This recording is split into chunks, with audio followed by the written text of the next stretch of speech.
The purpose of Wealth Talk is to educate, inform, and hopefully entertain you on the subject of building your wealth. WealthBuilders recommends you should always take independent financial, tax, or legal advice before making any decisions around your finances. Today's episode is brought to you by WealthBuilders Membership, a proven step-by-step process that helps you achieve financial security within 2 to 3 years. To find out more, head to wealthbuilders.co.uk/membership. Welcome to this week's episode of Wealth Talk. My name's Christian Rodwell, the Membership Director for WealthBuilders, joined today by our founder, Mr. Kevin Whelan. Hi, Kevin. Hi, Chris. Good to be with you again. We've got a really interesting conversation today with a man named Aran Curry, who some of our listeners may be familiar with. Aran is the founder and CEO of the Insight Group. He's been investing for 25 years. He's been teaching property investing for nearly 10 years. So his knowledge and experience is immense. You can tell from, well, obviously we don't want to steal the thunder of the interview, but you hear the experience, you hear the confidence, and that only comes from people who put in the hours, you know, including mistakes, right? I like the fact that Aran shares mistakes. He's a straight talking kind of a guy, which again, I very much applaud him for. And he tells you what works, what doesn't work. And very, very, very insightful without the pun. Yeah, and, you know, Aran works with people at all stages of their property journey, right at the beginning to people who are wanting to scale up and expand their portfolios. And in the conversation today, we touch on the upcoming budget, which is something we're going to be doing some focused sessions on, Kevin, as well over the coming weeks. And also Aran shares his top 3 ways to find below market value deals. So yeah, definitely some good nuggets today. I think he might have snuck in an extra little bonus, if I recall. He might do. So listen out for that. And we'll be back with the debrief after our conversation today with Mr. Aran Curry.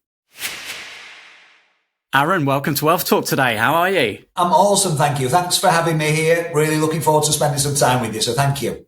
I've been waiting a while. You've been travelling Europe, is it, over summer? Where have you been? Yeah. We've got a holiday place in Javier in East Spain. So we spent about 10 weeks. We've been a mixture of there and other places, but mainly there. And we're very blessed these days to get quite a lot of time off in the summer and to relax and enjoy it. So it's been good. Thank you. And back to work now. Back to work. Well, I know the team have been working hard in your absence, and isn't that the dream for most people that we work with, Aran, right? Is to have that time freedom, that ability to choose what you do, and you're living proof that it's possible. Thank you. Very blessed. Thank you. So the title of today's podcast is pretty bold, right? Buying 100 properties at a 25% discount in 18 months. So before we get into that, can you just tell us a little bit about your journey into property investment, please, Aran? Do you know what? I struggle with this. And the reason I struggle with this is because it starts with, I've been in property for 25 years now. And I used to look at other people and think, gosh, they're old because they've been in property or anything for 25 years. But now I have. So yeah, I started investing back in 2000. I'm not going to bore you with the whole journey, but invested a lot between 2003 up to about 2008. When the credit crunch hit, and probably built to 70, 80 properties in that period, and then evolved into having various companies that source for other people. We've sourced over 1,700 properties for what my done-for-you clients were. The doors are full to that now, but we continue to source some properties for them. I built a lettings business that we sold for 7 figures last year. Over 1,000 properties in it. And I've grown to about 200 properties on that journey, primarily buy-to-lets, but I've got some HMOs in there. I love holly-lets, but large ones, not the sleep 6 and things like that. We have large sleeps 16 up to sleeps 20. Holly-lets, real specialism in that I practice and teach. Got about 14 of those. Bought about just under 6 million of those last year. We're buying another 4 this year. So very, very involved in property. Love what property can do. It creates option and choice. When you can find a route that creates some financial freedom, you've got options and choice of how you spend your time. It's something I'm passionate about, obviously. And was there a particular catalyst right at the beginning for you, Aran? What made you buy that first property? Yeah, real great question. So the first property was more a need. So I kind of left uni at 21. I, not on purpose, but at age 19, I'd had a child. And me and mum had already split up when Adam was, we found out that she was pregnant with Adam. And so we were living, after uni, we were living in different towns, but I was having Adam kind of on the weekends and things, but they weren't living in a great place. So I used a bonus I got from moving job, like in my first year, graduate job. I put a deposit down and bought a house. And I won't fully bore you with that story for the sake of time, but I was such a good negotiator. It was worth about 21,000 the house, and I paid about 27,000 for that house. I was rubbish, absolutely rubbish. What really got me into property was circa 4 or 5 years later when a mentor of mine, I was working as a mortgage broker, doesn't really describe it properly. We used to coach people around their money. So we'd sit with couples, they'd sign up for 25 years of service, we'd look after their mortgages and their finances, but we'd also coach them how as a couple to work with money, which was really fascinating because when people get together, you've got all your beliefs about money in your bag. And many couples, a lot of their arguments are money based because they've never been trained in it. They've got different beliefs. So that was really interesting. But the guy that owned that business was Australian based. He'd grown a big business out there. He was setting up a business in the UK and growing it here. I was early in the UK. And he came over and they believed in debt reduction. So paying the mortgages off, your residential, but asset accumulation, improved lifestyle. And that was the mantra. Every presentation I did, I covered those 3 points. And he gave me the book Rich Dad, Poor Dad by Robert Kiyosaki, which if you've not read, it's a great property book. It's a high level concept. It doesn't teach the how. But that got me into it. His push. I wasn't earning much money for the first 6 months. I was like, how can I buy property? He showed me. He said, you've got to find a way. For me, for me personally, but for my clients I was serving, you need to role model. So it was great from that perspective. And again, I don't think we'll cover it now, Christian, but the first 10 were pretty much a disaster because I've read this high level concept book, but didn't have the detail. So made a lot of mistakes with other people's money, as well. But learned through those. I had to learn and keep learning, finding the best people I could and learning from them. And luckily persisted. I was very close to quitting at one point, about 18 months in, but luckily persisted and where I am now with it. No, that's great to know. And you mentioned Robert Kiyosaki, such a catalyst for so many people as well. And actually we play the Cash Flow 101 game in London every month. So that's good to hear you mention him as well. Yeah. Okay, and where did the Insight Group come to life? At what point? Yeah, so that was about 2008. So when we hit the credit crunch in 2008, I already had a mortgage business, so Mortgage Insight, which I've since sold back in 2017-18, I think it was. But my mortgage broking business was Mortgage Insight. So I suppose that was the start from about 2004. But in 2008, when the credit crunch hit, we were probably buying about 10 properties a month at the peak there. And we were keeping half and the other half, and we were buying all of these at discount. Back then you could have no money and buy houses if you knew what you were doing.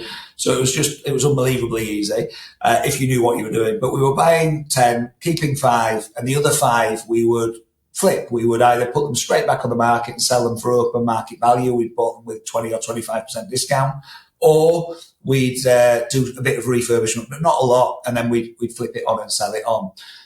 So when the credit crunch hit, suddenly the mortgage lenders turned around and said, you've got 70, 80 mortgages.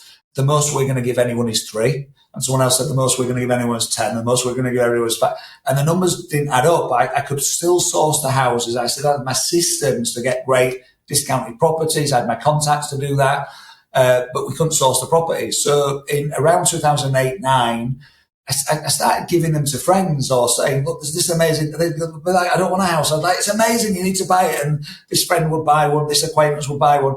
And eventually I just went, there's a business here. I can source all these houses. There's people that do actually want them. I can make some money in the middle. And my done for you business was kind of born out of that. And that's the business where we've bought over 1,700 houses for clients in the last a bit over a decade now, maybe 15 years now, actually. So, yeah, and that's where it was born. The education arm, the lettings business kind of fell out of that because we were buying all these houses and people going, I want them, but I don't want to manage them. So the lettings business fell out of that, which again, I've since sold. And then the education started about 10 years ago, maybe 9. We're recording this at the end of 2024, aren't we? So it'll be 10 years next year. I got challenged by somebody who said, great human that I knew. He's sadly passed away, but he said to me, you're doing done for you for people. Some people want it done for them, but others want teaching to do it and then to do it. And first I was like, I don't like doing that, John. I like negotiating, cutting the deal. It's where I'm sat in an office, don't like humans, leave me alone. But I learned I could help more people. He was right. And we went and studied and became really detailed. It took me about 18 months before I was happy to teach this all on and put it all together. And we've been teaching since. And is part of that what you refer to today as the hands-free portfolio building service that you offer? Yeah. So we don't anymore offer that to new clients. So if a client comes along now and says, will you source me hands-free some properties? We're full. We're fully subscribed. And this isn't a sales technique. We're full. We don't intend to ever open the doors again. So we're serving the clients we've got and building their portfolios in the background. So these days, the primary function we have as a business is educating and teaching people how to do this themselves. Anything from I'm totally starting out. I have no clue. Can I have some free resource? We run about 25 free webinars every month. We do 2-day events that people can attend for free. There's lots of different ways to engage and challenges for free. And that can be a starter out, or also someone who wants more impetus or has got stuck. They've spent all their money on the first 3 or 4. They don't know how to go to the next level. And then all the way up, we've got people with 300 properties that want to get to 400. People that want to model us. We're buying these 100 houses, which we're going to come on to over this 18-month period. And, people that want to model that, but they might want to model and get 10 or 20 or 5 or whatever their number is. So, yeah, people from free all the way up to 48K plus VAT for one-to-one coaching and everything in between. We've got the different path for them to help support them on the way. And we know there's so many different strategies in property. Are there a handful that you focus on primarily? Yeah, I'm really, really passionate about what I'm about to say. So the challenge for me with the property industry is what tends to happen, and I'm not pointing at everybody, but people are out to sell their courses. So they'll come along and go, rent to rent. Everybody should do rent to rent. So regardless of who the individual is, they're like, everyone needs to learn rent to rent. So now everyone buys rent to rent. And then a couple of years later, they've sold everyone rent to rent. So they go, options. Everyone should do options. And they sell everyone options. And then a couple of years later, it's service accommodation. And a couple of years later, it's HMOs. And we have these cycles that when you're in the industry, you can see it going on. But basically, it's like a one size fits all. I'm really, really passionate that there are hundreds of ways to make money in property. There are hundreds of property strategies out there. All of them are good. But what I found is we went 10 years ago and interviewed 50 people who were making 100K plus a year through property. Not one off year from development, but consistently. And we went and spoke to those people about their journey, where they started, where they got to, how they got there, etc. And what was fascinating, out of the 50 that I interviewed, out of all of those people, all of them bar one used one of just 5 strategies. Just 5. And so for me, success leaves clues. I'm not saying the other strategies don't work, but these 5 work the best, in my opinion. And so for me, I help people to unpack those. So for me, that's buy-to-lets, it's HMOs, or housing multiple occupation, it's service accommodation or holly-let, whichever you want to call it. And they are different, but the two of them wrapped in. And then using options and different versions of options. But it's so, that word is really dangerous and underused. And normally for me, by the way, an option or a purchase lease option is year 2 training. It's not year 1 training. I normally say don't go straight to it, apart from the market we're in right now, which makes it a little bit different. So they're the 5 kind of core strategies that I recommend that people kind of hang their hat on. And again, it's working out. Some of those strategies are investor strategies where you put your money in and it works for you and you get on with your life. Some of them are job strategies, like an HMO. You're going to trade time for the extra money. Yeah, you'll get extra money, but you're going to trade. And people do the wrong thing. People take a job strategy and then get stressed by it because it's extra work. They just wanted to invest and then they quit. So I'm really passionate about helping people pick their right strategies. I think if you said to me, Christian, do we have a niche that other people don't have or is less spoke about elsewhere? We've obviously got a massive buy-to-let background and people go, buy-to-let is dead, buy-to-let doesn't work if you buy the wrong ones or you bought the wrong ones in the past. I'm not having a go, but you didn't have the right rules. Anyone could make money when the base rate was 0.1%. But our speciality, probably our niche, is these multi-generational holly-lets, these larger holly-lets. A lot of my clients work in that space. And then also being able to buy in the market with little or no money. And so I think while we got that buy-to-let foundation, and I can teach that till the cows come home, this multi-generational holiday which creates great cash flow, 120, 130 grand in, and you're making 30 grand of net profit each and every year from one property. I love that. That's really sexy. And we can get that to run without you. I was in Spain in the busiest period for 10 weeks, and it's 5 minutes a week on WhatsApp per property. But then this ability, which we're going to come on to buy properties with very little of your own money, is our, and big discounts is our real speciality as well. And we are going to come on to that in just a second. But I do want to say, because we are recording now, it's early October 2024. We've got a budget coming up, a big budget. Surely you can't make money in property anymore. That's what everyone's saying, Aran, right? So, with the budget upcoming, how do you see things panning out for property investors? Yeah, I love it. But by the way, I love that everyone's saying that, right? Because guess what? There are lots of landlords leaving the industry. There are lots of would-be landlords not coming into the industry. And what does that mean? That means there's more deals available. It literally, Warren Buffett says it in investing world. He says invest when others are fearful. And right now, what are people about property investing? They're primarily fearful. Interestingly, the people in the know that have got a lot of properties already, what are they doing? Buying lots more. But other people are backing off and backing away. So I'll talk about budget first, though, in terms of what you've just said. And I'm not going to make a prediction because someone's going to watch this in November and they'll know what the budget was. So I'm not going to make predictions. But here's the thing that I would say, right? In my opinion, whichever government had been in, they've got almost an impossible job because right now they're short of money. They need to tax everybody more money. There's not enough money for the NHS. There's not enough money for schools. There's not enough money to support, all these services that they want to support, right? And the money has to come from somewhere. So people need to get taxed more. So a lot of property investors are going, we're getting beaten over the head. We're getting taxed more. Well, actually, everybody is. Actually, everybody needs to pay more. So I don't overly worry about what will or won't happen. And that sounds quite blasé, but if you can't control it, don't worry about it. I love that saying, and I live to it as much as I possibly can. I can't control what the government will do.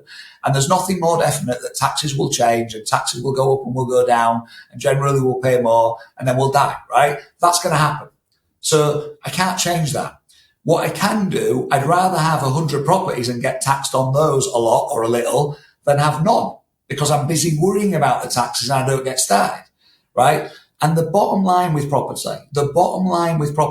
is you make money not just from the cash. And this is the bit that people are missing.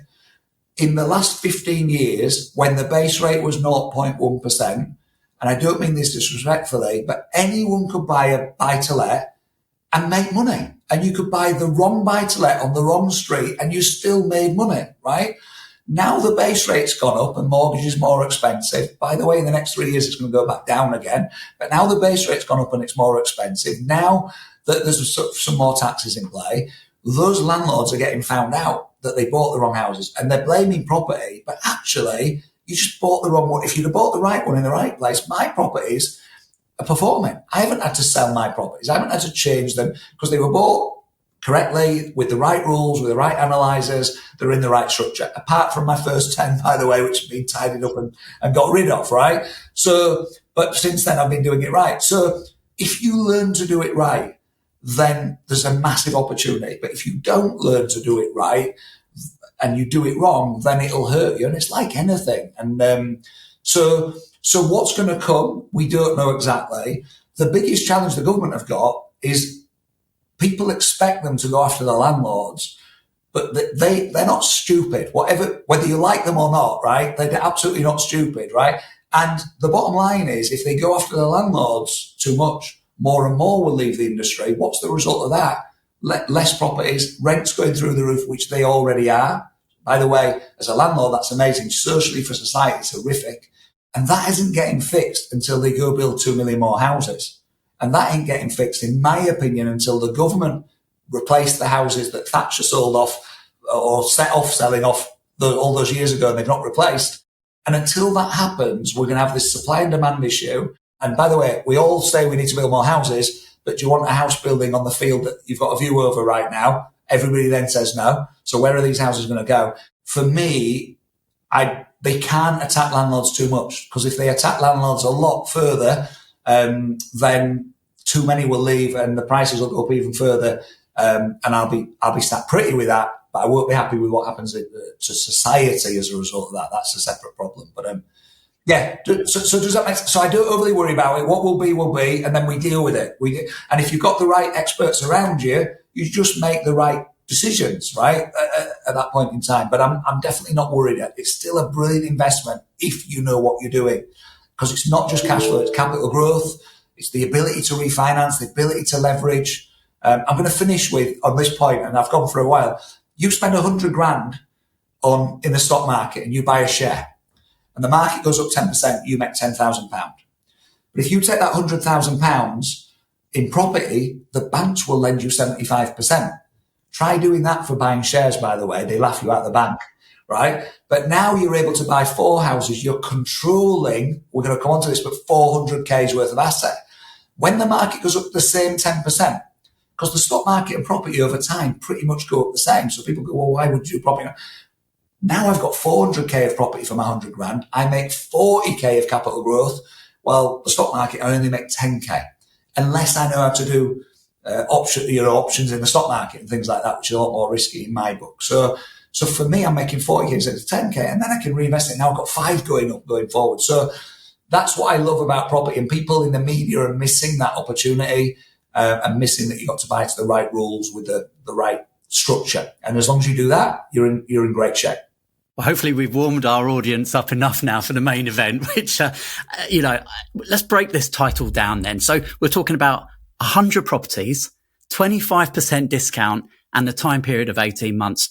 Where did this all begin? Yeah. Great question. So it began, actually, I've got a JV partner that I'm doing this with. So there's the 2 of us together have set ourselves this target and we're doing this together. And it began at the end of last year. So again, we're in October 24 now, but at the end of last year, both of us saw where the market was and where the market was heading. And we kind of put a marker in the ground and said, this next 18 months, so kind of all of 2024 and 6 months into next year, approximately, this next 18 months, we felt and believed is the best time to buy property for the last 15 years. Going back to 2008-9, that was a dream time to be buying properties.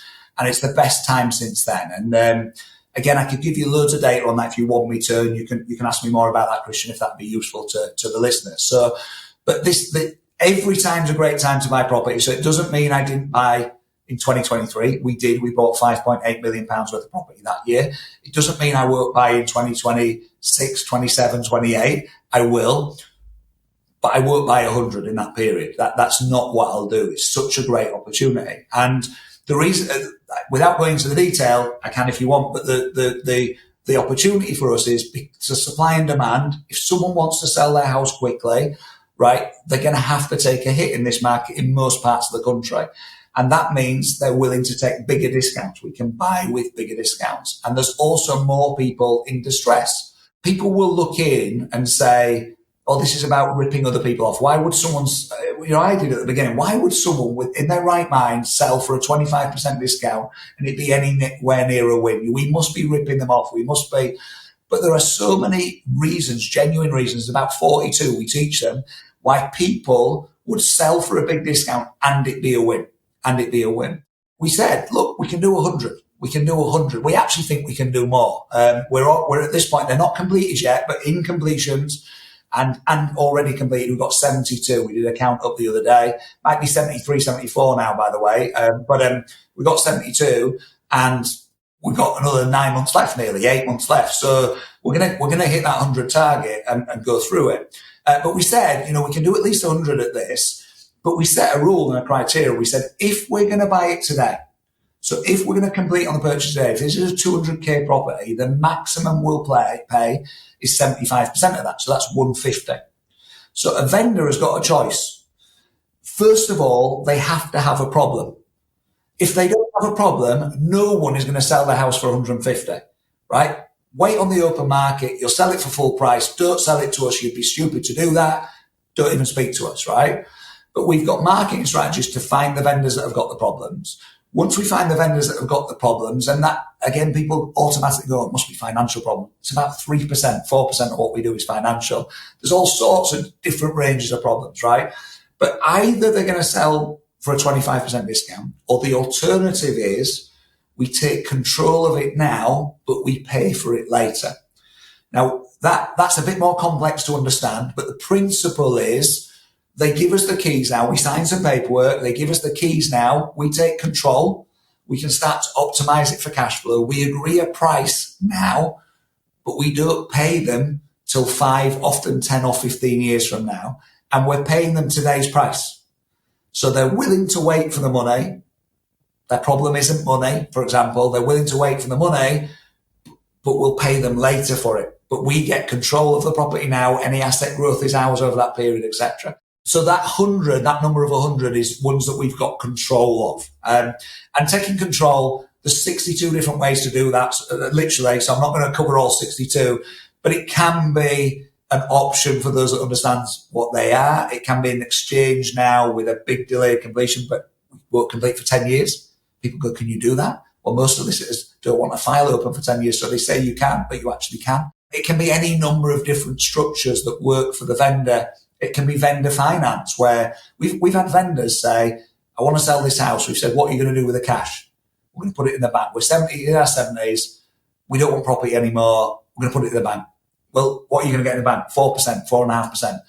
Well, if the base rate goes down another 3% in the next 3 years, what will you be getting? Well, we know it'll go down 1 to 2%. What will you do then? I'll leave it in the bank. Okay. Well, do you want to lend it to us for the next 15 years and we'll pay you 5%? Well, what do you mean? Well, they'll lend us the 200k to buy their own house. So they're we don't go to HSBC or Abbey National or any other lender.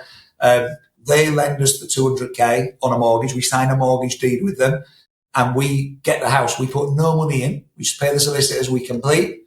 And now we've got control of the house because we own it, but we have a mortgage debt to them for the full amount.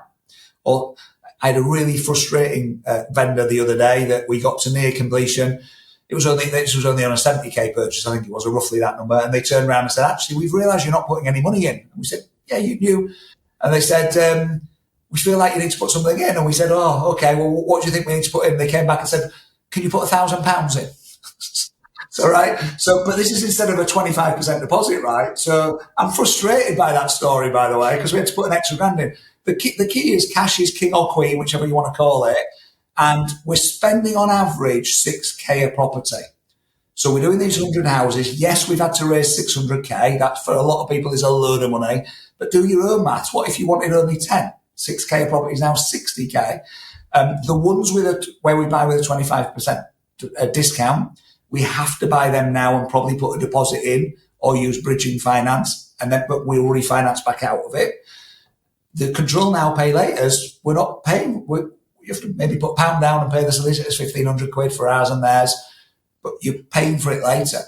There's a couple of things that are crossing my mind. Some people will be listening now and they'll be all over it. They'll be like, yeah, absolutely get it. There will be others where this will be a massive challenge to their mindset and their thinking. How can you possibly do this? And all sorts of psychological barriers and things going on right now. You've taught thousands and thousands of people over the years.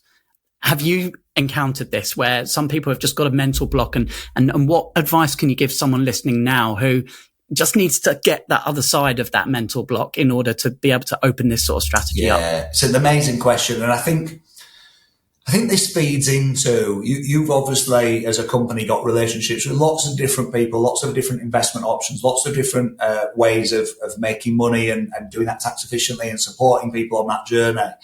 And all of those, you'll have heard what I'm about to say, which is 80% of success is the psychology and 20% is the what you do. All this property stuff is a set of rules and formula that we follow. We know that they work and we just repeat them again and again and again.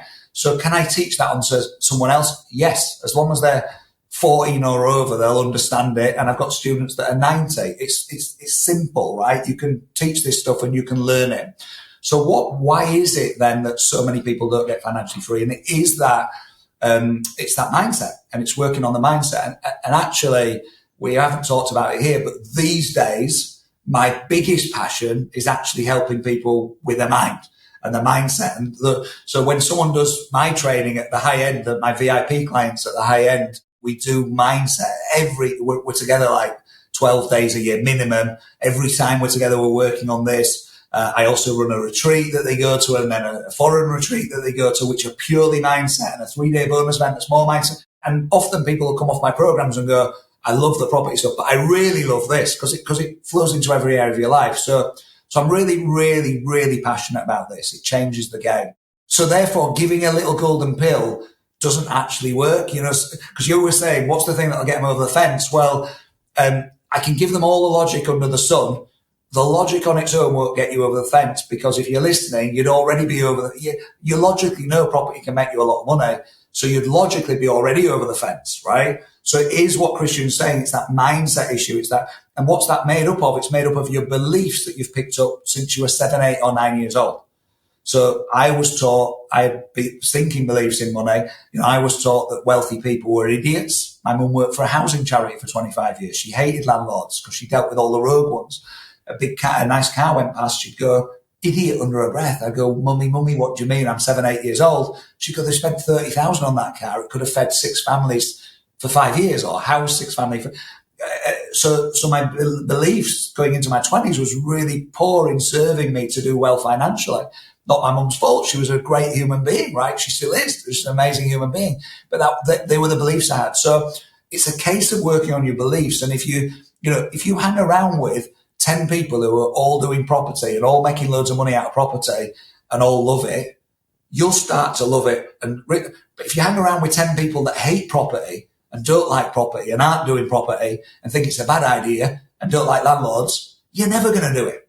So, and there's 2 extremes there, so your peer group is important, but it's working on those beliefs. It's working on, T. Harv Eker, Secrets of the Millionaire Mind is a book that I absolutely love. I think he's done a great job in this space. Tony Robbins is a great mentor of mine.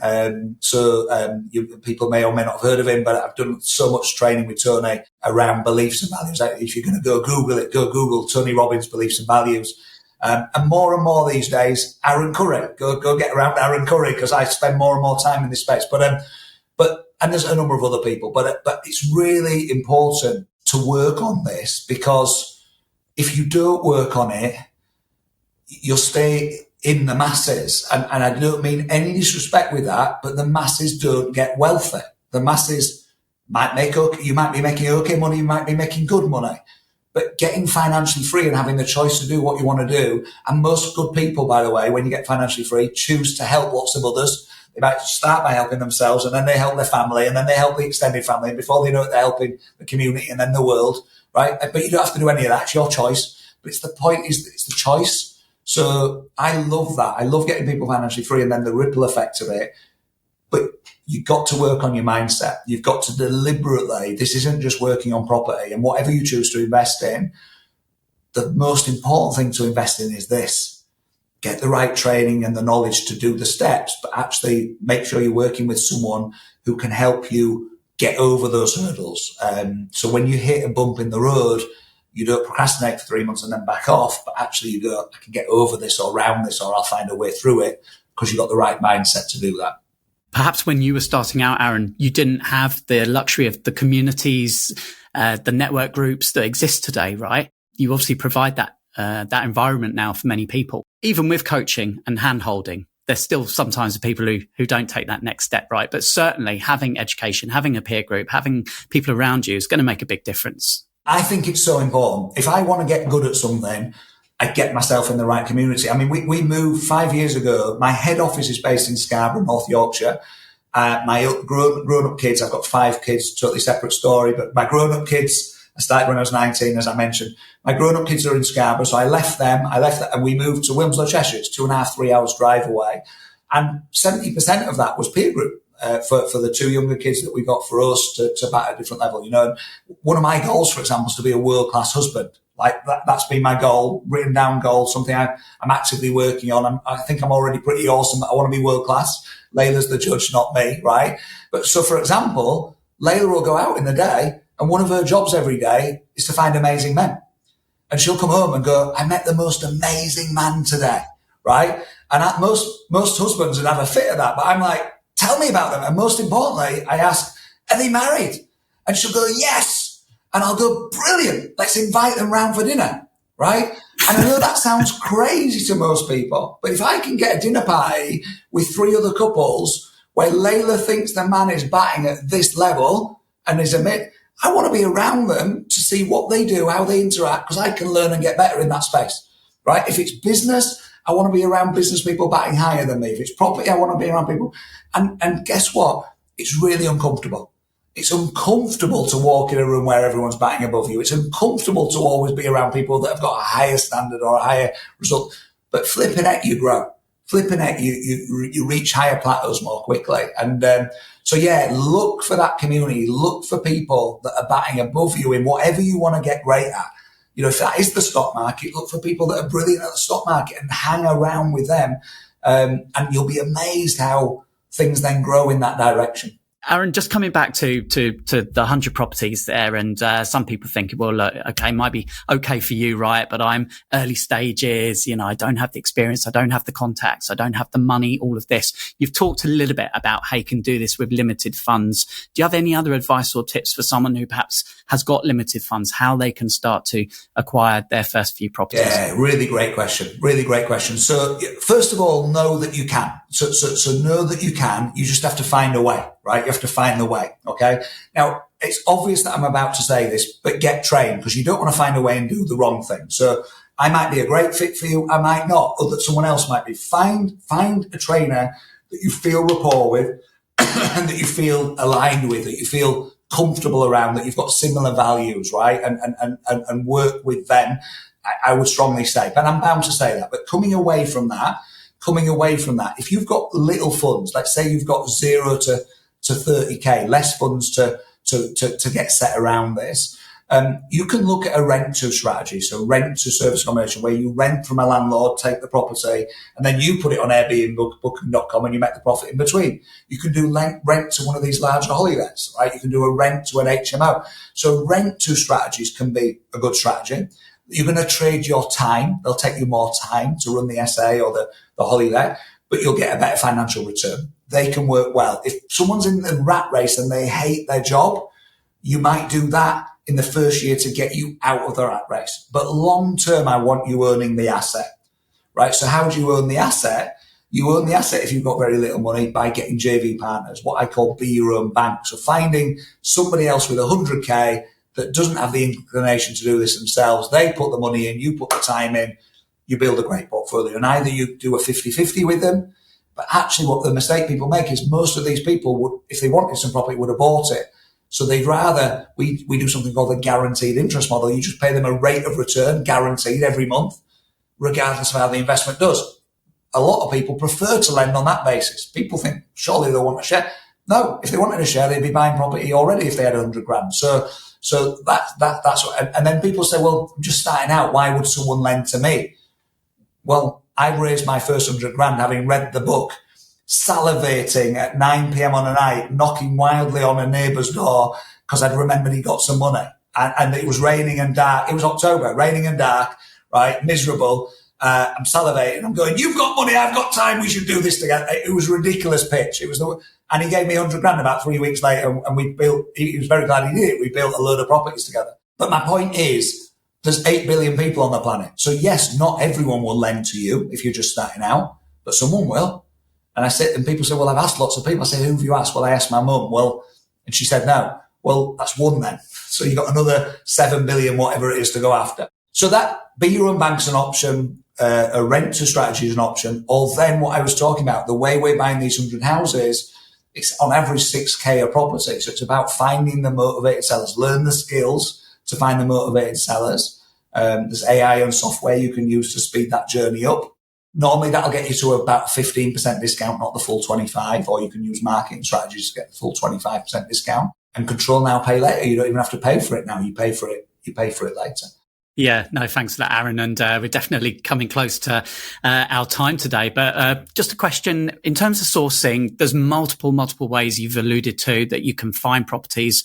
It sounds like you've got a process. You've perhaps got a team that are helping you to get these 100 properties yourself. For someone listening now, what would you say are the top 3 most effective ways to find below market value deals right now? So option number 1, right, is out there now in the UK are about 5,000 people or companies that call themselves property sources.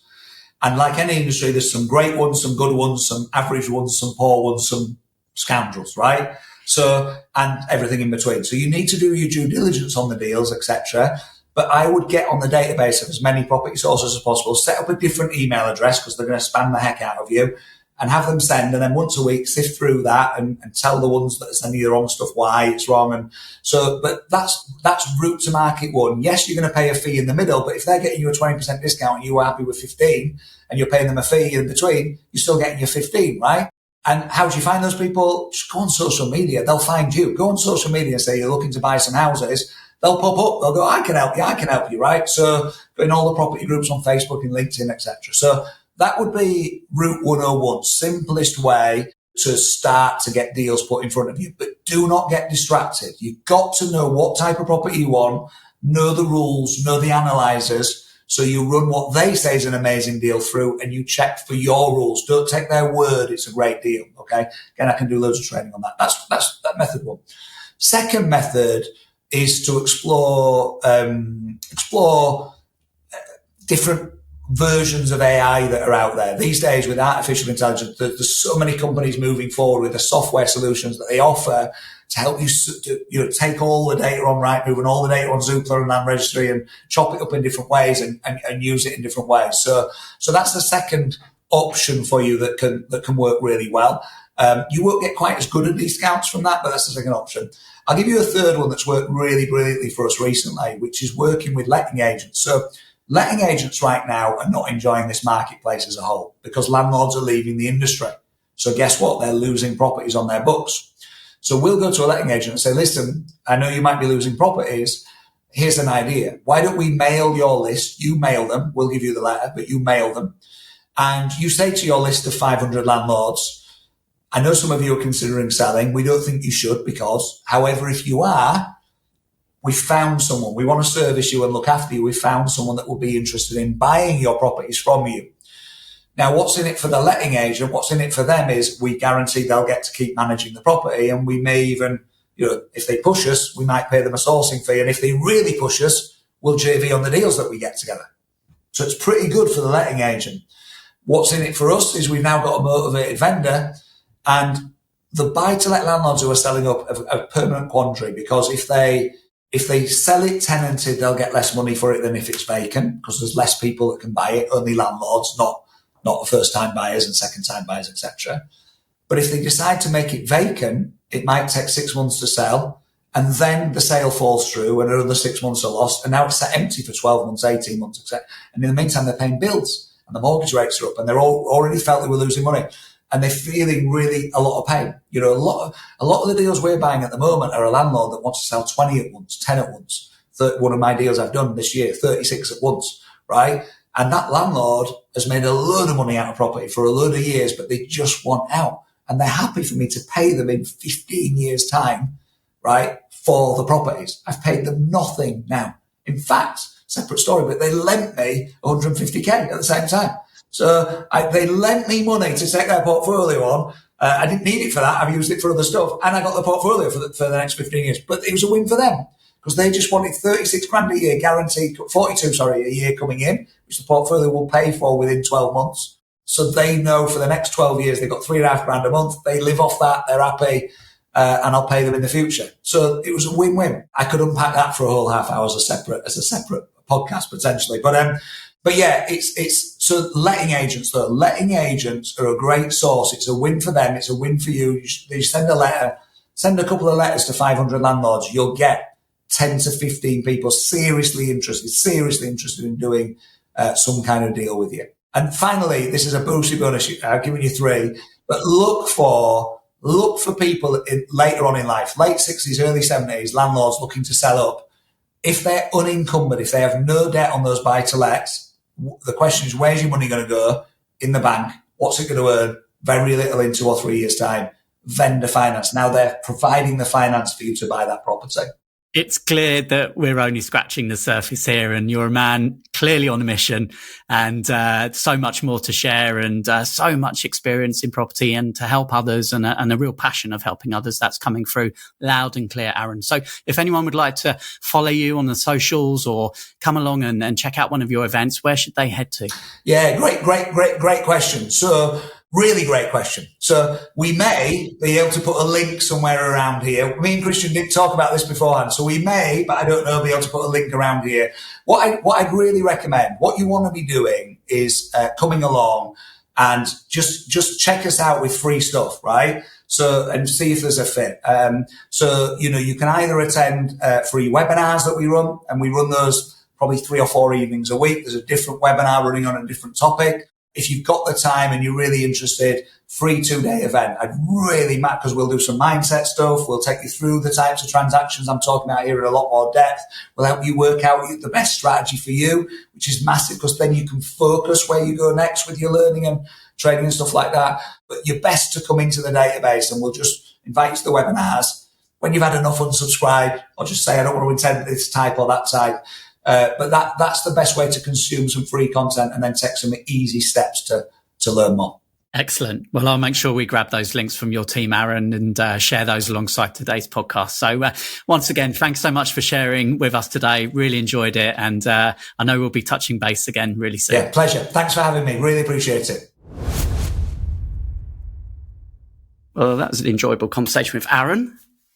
Lots of insights there we will pull out and dive into in a second. But before we do that, let's do our usual trip over to Trustpilot, where we can read out one of our reviews that have come in this week. And I'm going to read one out from Mike, who has taken the time to say, I joined WealthBuilders a few months ago. Excellent amount of knowledge, experience and advice contained within the program that's helping me to understand where I currently am and what I need to do. The wealth building team are great and always on hand should I need anything. I've had the pleasure of personally engaging with Kevin, and his ability to provide direction according to my circumstances has been brilliant. Looking forward to the journey ahead and making progress on my financial goals whilst being part of WealthBuilders. And it feels great having this network of support behind me, because I know I'll have lots of questions and knowledge gaps ahead. Very open-minded, isn't he, young Mike? To trying to not just recognize there's a gap now, but also you're always learning. The whole journey of wealth, Chris, is a transformation, isn't it? Almost people start off, and Aran mentions it as well, you just need to start. When you get started, you'll learn something new. If you're in the right community and you're meeting, what did he say, batting more than you, batting higher than you, batting stronger than you, whether it's a cricketing term or another term, but people who are more experienced than you, so that you're constantly being pulled by the learning that you can see from other people. And I think what surprises so many people in the world of property is how open and sharing everybody is. It's not quite that way in employeeship, is it? It's not quite the same culture when you work in a job. But it's definitely a culture of sharing, in my experience anyway, and we surround ourselves, don't we, with sharers. And I also like the point Aran makes in that spirit of sharing, which is whoever you choose to find education with, whoever you choose to find and connect with, just talk to people and find out who you resonate with. And like WealthBuilders isn't right for everyone, but we tell the truth, don't we? We just say how it is. And if people listen to enough podcasts, they'll get the hang of who we are, and they'll decide whether they like what they hear or whether they don't. And I think all the good people, Simon Zucci said the same thing, Aran's saying the same thing, I'm saying the same thing. Just go out, talk to people. Don't do a DIY job, because you only know enough to do the job. You won't know enough to get to the next level and then the next level after that. So see wealth as a continual process of learning and building and developing connections and being willing to give as well as to receive. All of those things, Aran you could pull so many lessons out of what Aran shared, other than the direct lessons of what he's done in property, which for some might be confusing. You can accept that, right? Because when somebody's outstanding at what they do, and I think you mentioned it, Chris, it makes it sound so easy, or it's okay for you. But some of the basic strategies he shared, they are basic. The principles of property are the principles of property. You want to get cash flow. You want to be able to get capital appreciation. You want to make sure you're buying right at the start. You need to find solutions for other people's problems, is what an entrepreneur does. And those problems are constantly changing and evolving. And as we see now in a world where we've had the most feared and talked about budget in, 30 years, I would say. Chris, I've been around financial world longer than you, and I've never seen a budget talk more about this. And I've never seen so many landlords being fearful of their future. And so many of them, just, I suppose, really feeling that perhaps the traditional way they own their property isn't for them. And whenever someone's having a problem, there's an ethical solution to find, and not taking advantage of, but finding a solution that works. And if you can do that, you'll never, ever run out of opportunity in business, in property, in life, really, as long as you can do that. And I think that's a valuable life lesson, not just a property lesson. I must admit, when Aran was talking about his mortgage days and he was talking about his early mentors' mantra of debt reduction and asset accumulation, it did make me think there's some similarities with your background, Kevin. Yes, I did start as a mortgage broker back in the very late 80s, early 90s, and did focus on debt elimination. And that differentiation made my mortgage business more valuable. Wrote my first book called Save a Fortune, How to Completely Eliminate Your Mortgage Loans and Credit Cards Fast. And by the way, we always give away our things free, just as Aran does. So please signpost that, Chris, if anybody wants a copy of my first book or my second book or my third book, they can have them. I'm just more than happy that then by reading them, they'll know who I am and who we are as a team. And we'll go from there. Yeah, absolutely. Well, all the digital versions of those books are available for free for all Wealth Builder members. So if you're not already on the inside of Wealth Builders, then you can do that absolutely for free. Just head to wealthbuilders.co.uk/membership. And we'll be happy to share those with you. I'll put links as well in the show notes for easy access. Okay, so let me think. So obviously we were talking about the strategy of buying 100 properties, and as we've said many times, there's so many strategies out there, right? But Aran kind of boiled it down to his 5, which he sees. And, again, you were saying about simplicity and principles, and sometimes people overcomplicate things, don't they? And just going back to the basics. But I also like a quote from Aran that he said, know that you can. When it comes to not having the money, not having the knowledge, just know that you can, and you need to find a way. And that all comes back to having the right network and community around you. I think we've increasingly seen, haven't we, with our experience with Wealth Builders, the people who succeed and become financially secure, then onwards up to independence, are those who surround themselves with good people, number one. So they work with like-minded people, they connect with like-minded people. So difficult to do it when you've got naysayers around you, and there's plenty of them. Just look at what's going on with the budget. So much scaremongering going on. The other thing is, it's important to get coached. It's important to feel like the experience of other people can guide you to a place that you'll see distinctions and intellectual shortcuts that you're not going to see on your own. It's a bit like a guide, so I've often mentioned it, that when I go to a foreign country and spend, a week there or whatever length of time I do there, because I love my short breaks, I always look for a guide, because a guide takes you to places you can't find on your own. And they make the whole journey more enriching. And I'll be doing that in Athens over the next week or so, and looking forward to doing that, because it's taking an old ruin with me. Oh, no, I mustn't talk about Mrs. Whelan like that. I've got to see an old ruin. That's it. Anywho, you get the point that getting a guide is really, really a smart thing to do. I remember when we did it in Rome. Oh, crumbs. Just the depth of knowledge of people who know their city inside out, rather than just doing what the tourists do. Is just the enrichment of the experience is outstanding. And so it is with wealth, and so it is with property. Surround yourself with great people, be guided by great people, take your time to see who you resonate with. And there's loads of testimonials and case studies you can get in all sorts of different places if you're looking to connect with someone and test out their stuff for free, just as Aran said. And I think he's offering a couple of days insight into what he does free of charge anyway. So I think we should definitely signpost that, because anybody willing to give a couple of days, of their time, obviously they hope that you'll resonate with them. That's fine. That's just commercial. But no obligation. And I think it would be definitely worthwhile promoting that. Yeah, indeed. So hit the show notes right now on your phone, and you'll find a link there where you can register for that 2-day event. And we'll link to all of other resources from Aran as well, which he mentioned. So, thanks once again to Aran for being our guest today. Hope you enjoyed this episode. If you think someone else would enjoy listening, then please hit the share button, send it to them. And Kevin, we'll be back same time, same place next week. We will indeed. Until then, my friend, see ya.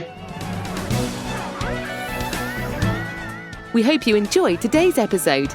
Don't forget that we are constantly updating our resources inside the WealthBuilders membership site to help you create, build and protect your wealth. Head over to wealthbuilders.co.uk/membership right now for free access. That's wealthbuilders.co.uk/membership.